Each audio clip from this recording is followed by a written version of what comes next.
अनुबंधित चिकित्सा कर्मी लगातार लगभग 1 महीने से बैठे हुए हैं हड़ताल पर, धरने पर, और अनशन का आज 22वां दिन है। 29वां दिन हड़ताल का और अनशन का 22वां दिन। हालत तो बिगड़ ही गई है, लेकिन सरकार पर अब तक कोई फर्क नहीं पड़ा। और सारे के सारे एक बार फिर आपको दिखा दें हालत क्या है। हड़ताल और अनशन, सरकार पर फर्क नहीं। अभी यहाँ पर हमने देखा जोश भरा जा रहा था जो यहाँ आंदोलन पर बैठे हैं। आइए बात करते हैं।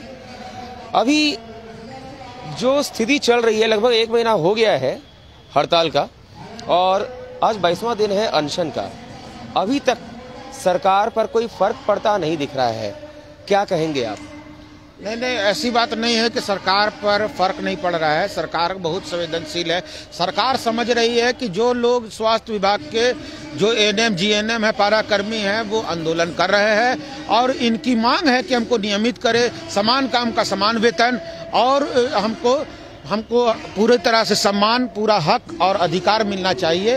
ये मांग हमको लगता है कि पूरी तरह से जायज है, इसलिए कि कोई 17 साल से है, कोई 15 साल से है, कोई 10 साल से है, कोई 12 साल से है। इनकी मांगे जायज है और इनको नियमित किया जाना चाहिए।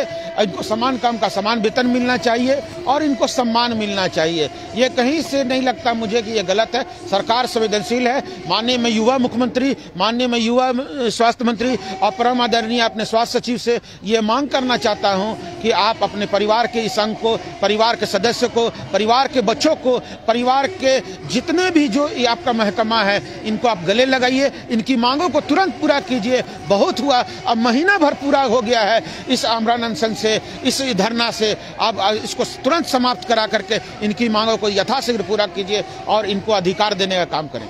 सरकार अगर संवेदनशील है, फिर भी महीना भर लग गया और 3 हफ्ते से अधिक 22 दिन हो गए, लोग सांसों के लिए लड़ रहे हैं अनशन करते हुए, तो ऐसे में सरकार की संवेदना गई कहाँ? देखिए, मैं ऐसा कहना चाह रहा हूं कि आंदोलन करना हमारा हक है।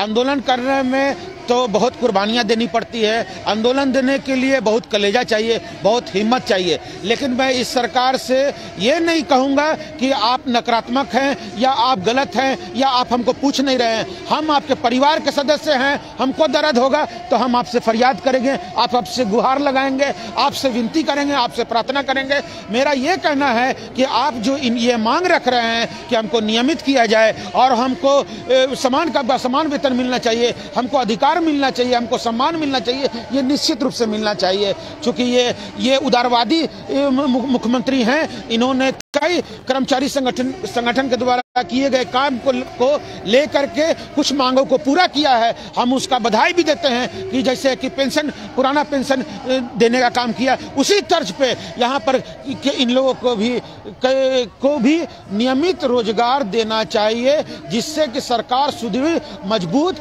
और पूरी तरह से शक्तिशाली होकर के झारखंड का नाम चहुमुखी विकास के रूप में हो। यदि मुखिया की बात करें, घर में कोई सदस्य किसी गलत मांग पर भी अगर एक दिन मुंह फुला ले और खाना ना खाए, तो परिवार का मुखिया उससे बात करता है, उसको समझाने की कोशिश करता है। तो यहाँ पर और वहाँ संवेदना दिखती है। यहाँ पर 22 दिन हो गए, लेकिन अभी इस परिवार के मुखिया यानी मुख्यमंत्री की ओर से या स्वास्थ्य मंत्री की ओर से कोई वार्ता की पहल तक नहीं दिखी है। देखिए, हमारा काम है आंदोलन करना। ये पारा कर्मी जो एएनएम जीएनएम है, एनआरएचएम के जो पारा स्वास्थ्य कर्मी हैं, ये कुछ सोच के समझ के ही इस धरना को बैठे हैं। हम लोग का यहाँ पर नैतिक समर्थन है। हम लोग यहाँ पर आते हैं, उनको चूंकि हम लोग भी कर्मचारी संगठन चलाते हैं, हम लोग का पूरा ये सोच है, ये विचार है, पूरा साथ है नैतिक रूप में कि भाई इनकी मांग जायज है, इसलिए इनकी मांग पूरी होनी चाहिए।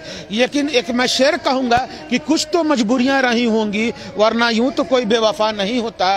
सरकार जो हुआ सो हुआ, उसको समाप्त कीजिए। महीना भर हो गया है, अब तो गले लगाइए और अपने इस बच्चे का, अपने परिवार का, अपने सदस्यों का आप सम्मान कीजिए और इनकी मांग को पूरा कीजिए। मैं इतना ही बात कहूँगा और एक बात और कहूँगा कि ये जो लोग हैं, ये लोग कल भी आपके लिए जी रहे थे, झारखंड के लिए जी रहे थे, ये कल भी आपके लिए जिएंगे और कल भी आप ही के लिए मरेंगे। ये लोग पूरी तरह से 60 साल की सेवा देना चाहते हैं और झारखंड को खुशहाल बनना चाहते हैं, झारखंड का पूर्ण रूपेण स्वस्थ रखना चाहते हैं और झारखंड में खुशहाली लाना चाहते हैं। इसलिए मेरा हेमंत सोरेन जी से, माननीय स्वास्थ्य मंत्री जी से, माननीय स्वास्थ्य सचिव से पुरजोर प्रार्थना है कि इन पर ध्यान दे, इन पर तुरंत से तुरंत आमरण अनशन को समाप्त कराएं और इनकी मांगों को पूरा करें। कहीं ऐसा तो नहीं होगा कि सरकार के अंदर जब संवेदना जागे और सरकार वार्ता के लिए आए तब तक यहाँ कुछ अनहोनी घट जाए? देखिए, मैं तो ऐसा नहीं कहूँगा और न भगवान करे कि कोई अनहोनी घटे, कभी मैं नहीं चाहूँगा। क्योंकि सरकार जितना लंबा समय ले रही है, अब लोगों की जान पर आ रही है। मेरा एक चीज़ कहना है कि किसी की भी जान का बहुत बड़ा कीमत होता है और ये लोग कोई आम नहीं बैठे हैं। ये कोई 15 साल से, कोई 12 साल से, कोई 10 साल से सेवा दे करके यहाँ बैठे हैं, अपनी कुछ गुहार लगा रहे हैं, अपनी कुछ मांग रख रहे हैं, अपनी कुछ बात रख रहे हैं। सरकार संवेदनशीलता के तहत, अपनाइयत के तहत, गंभीरता के तहत मिल करके इनसे इनको गले लगाएं और इनको मांग को यथाशीघ्र पूरा करें और ये आमरण अनशन को तुरंत से तुरंत समाप्त कराएं। इसका मैं प्रार्थना करता हूं, पुरजोर मांग करता हूं माननीय हेमंत सोरेन जी से हाथ जोड़ करके। परिचय दीजिए। आदिल जहीर, झारखंड राज्य कर्मचारी महासंघ, कार्यकारी राज्य अध्यक्ष। तो ये आदिल जी थे जिन्होंने कहा कि सरकार में संवेदनाएं हैं और उम्मीद है कि जल्द ही इस मामले का समाधान निकलेगा, लेकिन अभी जो स्थिति है ये अच्छी कहीं से भी नहीं कही जाएगी। अभी भी हालत वही है, लोग भूखे प्यासे यहाँ बैठे हुए हैं, पड़े हुए हैं। और हमारे साथ आलोक जी भी हैं, आइए इनसे भी बात करते हैं। आलोक जी, क्या लगता है, 22 दिन हो गए, अभी आदिल जी ने कहा कि सरकार संवेदनशील है, लेकिन 22 दिन लग जाता है संवेदना दिखाने में और उसके बाद भी कोई ना जागे, तो इसको संवेदना किस हद तक माना जाएगा? काफ़ी लेट हो गया है, सरकार को अविलंब पहल करना चाहिए था और हम सभी काफ़ी अंदर से भय हम लोग का व्याप्त है कि इस परिस्थिति में जो हमारी उचित मांग को लेकर के हमारे अनशनकारी बहन और भाई बैठे हुए हैं, इतने दिनों से इनकी स्थिति दिन प्रतिदिन गंभीर होती जा रही है और हमारे बहुत सारे बहन और रिम्स में और सदर अस्पताल में, किसी को तो एयर एम्बुलेंस से यहाँ तक कि दिल्ली तक भेजना पड़ा था। जी, शिवरानी एक बहन थी, शिवरानी कुमारी बहन जो हैं अनशनकारी बहन, उनको 15 दिन हो गया वहाँ गए हुए दिल्ली, तो उनका भी ट्रीटमेंट है, पता नहीं अभी तक स्थिति गंभीर है। और कल रात में भी एक बहन जो है हमारे जी को भी भेजना पड़ा, ममता कुमारी जो बहन है, शाम में रात में साहेबगंज से थी, वो एक सोए इतना बीपी डाउन हो गया कि वो अचेत पड़ गई और हम लोग को लगा कि हो सकता है कि ये लगता है कि हम लोग काफ़ी बड़ा चीज़ गवा देंगे। हम लोग काफ़ी आनंद फानन में एम्बुलेंस को बुलाते हुए और ऑक्सीजन लगाए किसी प्रकार से सदर अस्पताल में ले गए हैं, तो हम सभी काफ़ी डरे और सहमे भी हैं। और निश्चित रूप से यह सरकार को अविलंब संवेदनापूर्वक, काफ़ी लेट होने के बावजूद भी हम सभी आशान्वित हैं, क्योंकि सरकार की वादा, सरकार की चुनावी घोषणा और सरकार को याद दिलाने के लिए हम सरकार के घर के बच्चे और इस राज्य की जनता हैं। इसलिए निश्चित रूप से हम शांतिपूर्वक, अनुशासनात्मक ढंग से, जो लोकतांत्रिक तरीके से हम लोग यहाँ बैठे हैं और आशान्वित हैं, और हम सभी निश्चित रूप से आशा करते हैं कि तत्काल माननीय स्वास्थ्य मंत्री जी, जो हमारी बातों को अभी तक अनदेखा कर रहे हैं, और स्वास्थ्य सचिव, सभी आला अधिकारी और माननीय मुख्यमंत्री स्तर से कहना चाहता हूं कि हमारी बातों को गंभीरतापूर्वक लेकर के हमारी एक सूत्री मांग सीधा समायोजन का पहल करें और हमारी जो बीच एक सूत्री मांग, जायज मांग को लेकर के बैठे हुए हैं, एक नियमितीकरण और समायोजन को लेकर के बहन और भाई का आमरण अनशन तोड़वाएं, जल्द से यहाँ हैं। हम सभी उनके बच्चे हैं, इसलिए पिता तुल्य हमारे गार्जियन माननीय हमारे मुख्यमंत्री जी से अनुरोध करेंगे, निवेदन करेंगे, गुजारिश करेंगे और हाथ जोड़कर प्रार्थना करेंगे कि आप हमारे बीच आइए और अपने बच्चों का हालचाल जानिए। ये बच्चे स्वास्थ्य की व्यवस्था को संभालने वाले हैं, आप ही के राज्य के हैं, आपके बच्चे हैं, और हम सभी अगर अपनी मांगों को लेकर के जाएंगे तो आपकी जनता जो स्वास्थ्य व्यवस्था से वंचित है, करा रही है, अगर हम ठीक होंगे तो आपकी जनता भी आगे अच्छा रहेगा और इस राज्य का स्वास्थ्य के क्षेत्र में चहुमुखी विकास होगा। भारत देश सभी राज्यों में अग्रणी देशों में खड़ा रहेगा। हम सब प्रण करते हैं निश्चित रूप से मैं वादा करता हूं कि हम सभी झारखंड राज्य को स्वास्थ्य के क्षेत्र में झारखंड की योजनाओं को अमली जामा पहनाएंगे, हम सभी का सीधा नियमितीकरण हो। इसी मैं बात के साथ माननीय मुख्यमंत्री जी से यह सादर अनुरोध करता हूं, निवेदन करता हूं। तो ये आलोक जी ने कहा कि इन्हें भी उम्मीद है कि सरकार संवेदना दिखाएगी और कदम उठाएगी। संतोष जी हैं लैब टेक्नीशियन ना, क्या लगता है 22 दिन हो चुके हैं, सरकार की संवेदना कब जागेगी? लोगों की अनशन को तोड़वाने के लिए पहल कब होगी? मांगों पर विचार कब होगा? जी हाँ, 22 दिन हो गए हैं, लेकिन 22वें दिन की सुबह भी उम्मीद की किरण के साथ हुई कि शायद आज कुछ मेरे लिए बेहतर हो, परंतु दोपहर होते होते तक, शाम होने तक वह निराशा में बीत जाता है कि आज भी सरकार फिर हमें वही पुरानी राह पर लेकर चली गई और हमारे लिए कुछ नहीं सोच सकी। सरकार कहीं किसी अनहोनी का इंतजार तो नहीं कर रही? अब सरकार की मंशा देखने से तो यही लगता है, लेकिन हम जो भी अनुबंध कर्मी अभी भी टूटे नहीं हैं और न टूटेंगे। अपने हक की आवाज के लिए लड़े हैं और लड़ेंगे, क्योंकि आंदोलन हमारी मजबूरी है, उद्देश्य नहीं। हमारा उद्देश्य है समाज सेवा करना। समाज के क्षेत्र में सेवा करते करते हमने अपने जीवन का अभिन्न जो महत्वपूर्ण क्षण होता है 16 साल, किसी भी जीवन का जो पहला सुनहरा समय होता है, हमने दे दिया है। फिर भी अभी भी हम प्रयास करेंगे कि सरकार जल्द से जल्द हमारी मांगों पर विचार करे और हम अपने सेवा के क्षेत्र में पुनः वापस जाएं। आंदोलन हमारी मजबूरी है, इसलिए हम आज सड़क पर हैं। आज 29वां दिन है। लगभग 1 महीना पहले आप ही लोग जनता के स्वास्थ्य के लिए अस्पतालों में थे। आज खुद आप में से कई लोग स्वास्थ्य की जंग लड़ने में लगे हैं।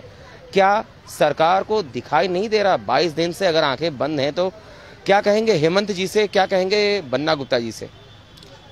सरकार की आंखें बंद है, किस कारण से बंद है, उनकी सोच क्या है, ये तो हम नहीं जानते हैं, लेकिन हम अभी भी आशान्वित हैं कि सरकार हमारी मांग सुनेगी और जरूर सुनेगी। हम सबों को नियमितीकरण का तोहफा मिलेगा, इसीलिए हम सब सड़क पर डटे हुए हैं। पता नहीं सरकार किस अनहोनी की आशंका कर रही है, कब तक करते रहेगी। आज लगभग दिखाया जा रहा है कि हमारा काम पूरी तरह से चल रहा है, लेकिन श्रीमान वो काम कौन कर रहा है जब राज्य के 100% कर्मचारियों में से 70% कर्मचारी सड़क पर हैं? किस तरह से आप अपना काम चला रहे हैं, क्या कर रहे हैं, हमारे समझ से परे है। तो ये संतोष जी ने भी सवाल यही उठाया कि अगर सरकार कहती भी है कि काम चल रहा है तो आखिर चल कैसे रहा है? जनता के जीवन के साथ भी खिलवाड़ क्यों हो रहा है? ये बहुत ही गंभीर विषय है, गंभीर प्रश्न है। और यहाँ पर इन्हीं प्रश्नों के साथ स्वास्थ्य कर्मी यहाँ बैठे हुए हैं, सरकार से सवाल उठाते हुए कि आखिर कब जागेगी सरकार, कब जागेंगे स्वास्थ्य मंत्री, कब जागेंगे मुख्यमंत्री? लोगों के जीवन के साथ, मात्र इन्हीं चिकित्सा कर्मियों के जीवन की बात नहीं है, राज्य की जनता के जीवन की बात है। और ऐसी स्थिति में जनता के जीवन, स्वास्थ्य कर्मियों के जीवन, इनके भविष्य, इनके बच्चों के जीवन के साथ खिलवाड़ कर रही है अगर सरकार, तो ऐसी स्थिति में कैसे कहा जाए कि ये जनता की सरकार है? जनता को अगर चुनी हुई सरकार से उसके अधिकार नहीं मिलते हैं तो स्वाभाविक सी बात है जनता के मन में रोष उत्पन्न होगा। और वो आज दिख भी रहा है। यहाँ पर सारी बहनें, सारे चिकित्सा कर्मी अनशन पर बैठे लोगों की स्वास्थ्य की दुआ लेकर अपनी मांगों के समर्थन में यहाँ पहुंचे हुए हैं।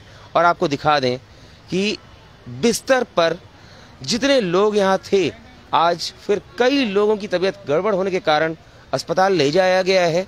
हालत ऐसी हो गई है कि अब अगर सरकार नहीं जागी तो सरकार को ये समझना होगा कि कहीं उसके जागते जागते बहुत देर ना हो जाए। और अगर देर होने की आशंका होती है तो घर का मुखिया तुरंत जागता है और परिस्थिति को संभालने की कोशिश करता है। लेकिन यहाँ सरकार के मुखिया कब जागेंगे, परिस्थितियों को कब संभालेंगे, ये कहना मुश्किल है। रांची से ब्यूरो रिपोर्ट।